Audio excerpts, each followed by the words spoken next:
Dear student, I hope you all are fine. हम लोगों का इस वक्त जो चैप्टर चल रहा है वो परसेंटेज का है, जिसमें हम एक्सरसाइज 8A तकरीबन सॉल्व कर चुके हैं। इसके बाद हम 8B सॉल्व करेंगे।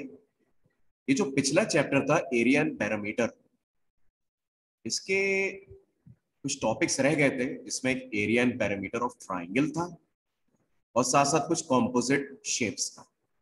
जैसे ही आप परसेंटेज का चैप्टर 8A और 8B एक्सरसाइज खत्म कर लेंगे, उसके साथ ही आप दोबारा हेडिंग डालेंगे एरिया एंड पैरामीटर, जो परसेंटेज से पहले वाला चैप्टर था, और उसके नीचे ये जो आज की जो स्लाइड्स में समझाऊंगा वो एज इट इज ओपन करके अपनी कॉपी पे लिख लीजिएगा। राइट? इस दौरान कोई क्वेरी हो तो आप मुझसे मेरे पर्सनल व्हाट्सएप नंबर पे पूछ सकते हैं। आइए कंटिन्यू करते हैं। Area and parameter of triangle, क्योंकि हम एरिया ऑफ पैरामीटर रेक्टेंगल और स्क्वायर का कर चुके हैं। चलिए स्टार्ट देते हैं।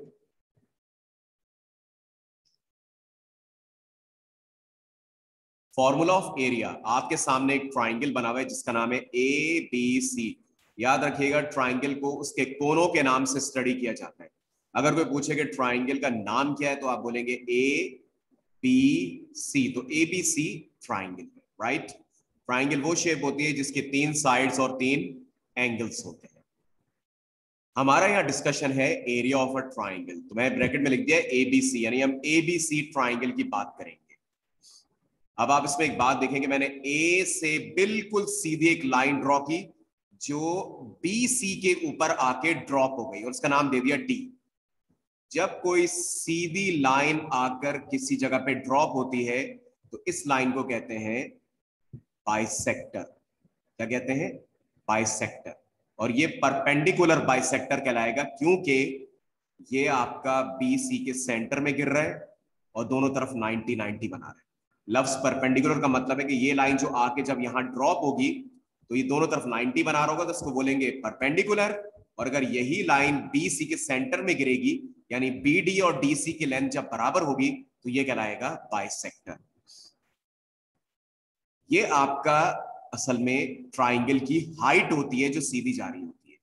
ट्राइंगल की हाइट आप ऐसे भी ड्रॉ कर सकते हैं, यहां से सीधा ड्रॉ करें और एक ही सीध में ले आए, यहां से सीधा ड्रॉ करें और एक ही सीध में ले आए, तो ये भी हाइट है, ये भी हाइट है और ये भी हाइट है।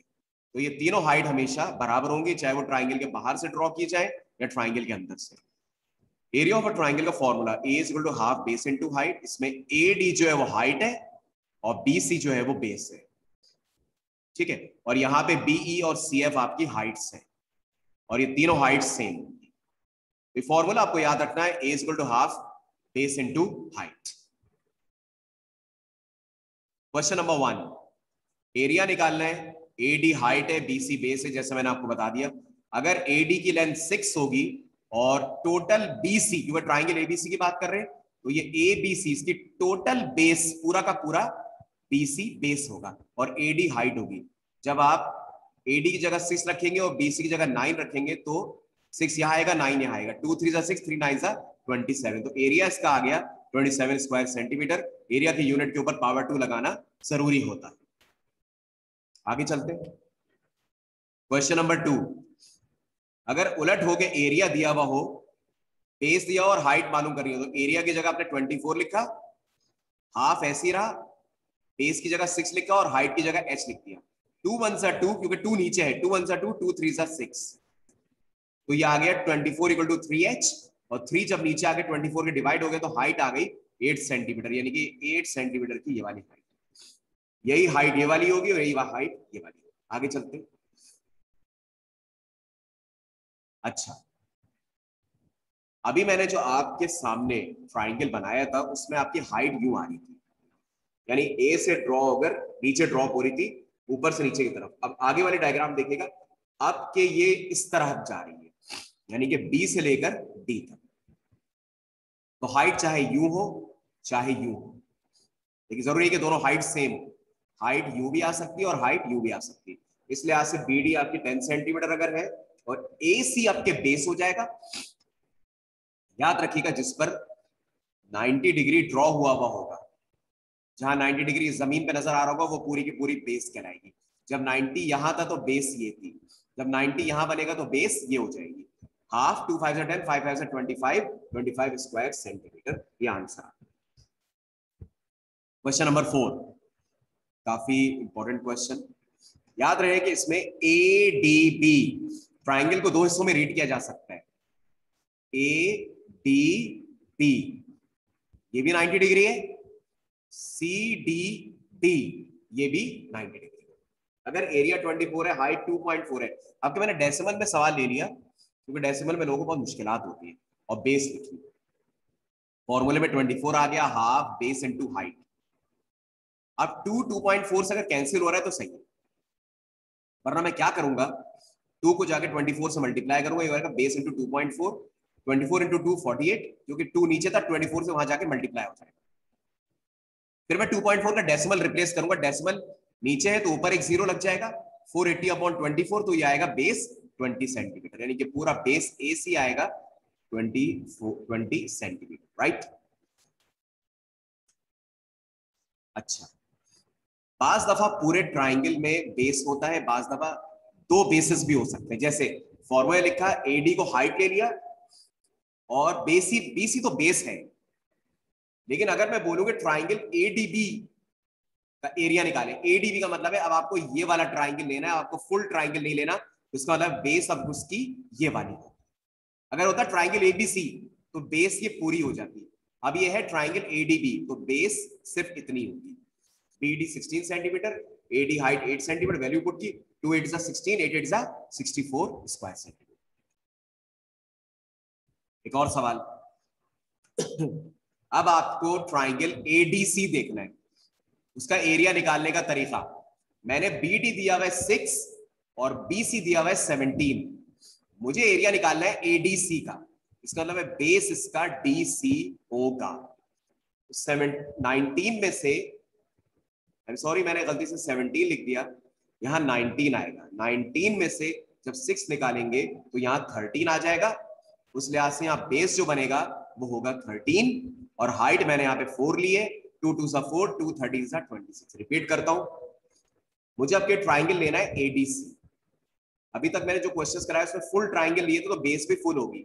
अब दो बेसेस बन सकते हैं अगर एक एक ट्राइंगल लें, अगर आप ट्राइंगल ADB लेंगे तो बेस BD होगी, और ट्राइंगल ADC लेंगे तो बेस BC होगी, लेकिन हाइट सेम। तो आ गया 13 सेंटीमीटर, क्योंकि 19 माइनस 6 आपको ये वाली बेस चाहिए, 19 माइनस 6 13, 2 2 4, 2 13 26 सेंटीमीटर स्क्वायर। अभी हमने area of a triangle discuss किया, अब पैरामीटर डिस्कस करते हैं। पैरामीटर होता है सम ऑफ ऑल द साइड्स, ये जो बाउंड्री का सम होता है ना, ये आपका पैरामीटर कहलाता है। लेकिन याद रखिएगा इसमें यह हाइट हरगिज नहीं आती। पैरामीटर की डेफिनेशन है सम ऑफ आउटर बाउंड्री, और आप ये देख सकते हैं कि हाइट इनर बाउंड्री है, तो जो आउटर बाउंड्री है ना AB BC एंड AAC, वो आपकी सारी की सारी साइड्स कहलाएंगे, तो इन तीनों का सम कहलाएगा पैरामीटर। उसमें फिर रिपीट करो, हाइट को हरगिज इंक्लूड मत कीजिएगा। सवाल आसान है, AB 6, AC 7.1 एंड BC 9.2, आप वैल्यूज रखें, दोनों को प्लस करें तो पैरामीटर आ जाएगा 22.3। आपने एक बात देखी, मैंने इसमें AD यानी हाइट इंक्लूड नहीं की, क्योंकि पैरामीटर में इंटरनल बाउंड्री यानी हाइट इंक्लूड नहीं होती, चाहे कोई भी फिगर हो। ओके, अगर आपसे कहा जाता कि ट्राइंगल ADB का पैरामीटर निकालें, तब उस सूरत में आप सिर्फ ट्राइंगल जब ADB लेते तब आप इसको इसको और इसको इंक्लूड कर देते हैं। मतलब ट्राइंगल ADB का अगर पैरामीटर निकालने को कहा जाएगा तो उसमें AD DB और AB ये इंक्लूड हो जाएंगे और ये पैरामीटर होंगे। लेकिन जब फुल ट्राइंगल के बारे में कहा जाएगा तो AB BC और CA आपकी साइड्स होंगी, उसमें AD इंक्लूड नहीं होगी। ये था हमारा area and parameter of triangle, और मैं आपको बता चुका हूं जैसी परसेंटेज का चैप्टर 8A और 8B एक्सरसाइज खत्म होगी उसके साथ आप हेडिंग डालिएगा कंटिन्यू एरिया एंड पैरामीटर, और ये जो सारी स्लाइड्स मैंने आपको अब तक बताई है वो एज इट इज आपको कॉपी पे लिख लेनी है, हम आपको इसका कोई असाइनमेंट नहीं दे रहे। ओके, कोई क्यूरी हो फौरन व्हाट्सएप नंबर पे मुझसे, मेरे पर्सनल व्हाट्सएप नंबर पे कांटेक्ट कीजिएगा। थैंक्स फॉर वाचिंग, और बहुत अच्छी तरह पढ़ाई कीजिए। इसके बाद एक लास्ट चैप्टर टॉपिक होगा कॉम्पोजिट शेप, वो भी एरिया एंड पैरामीटर का होगा, और फिर हमारा सिलेबस कंप्लीट हो जाएगा। अपना और पेरेंट्स का बहुत ज्यादा ख्याल रखिए। ये आपको जो स्लाइड है या तो मैं व्हाट्सएप कर दूंगा और साथ साथ आपको केपीपी के ऊपर भी अपलोड कर दूंगा। ये सारी स्लाइड्स आपको अपनी कॉपी पे एज इट इज लिखनी है, ठीक है, कॉपी करनी है। ख्याल रखिएगा। अल्लाह।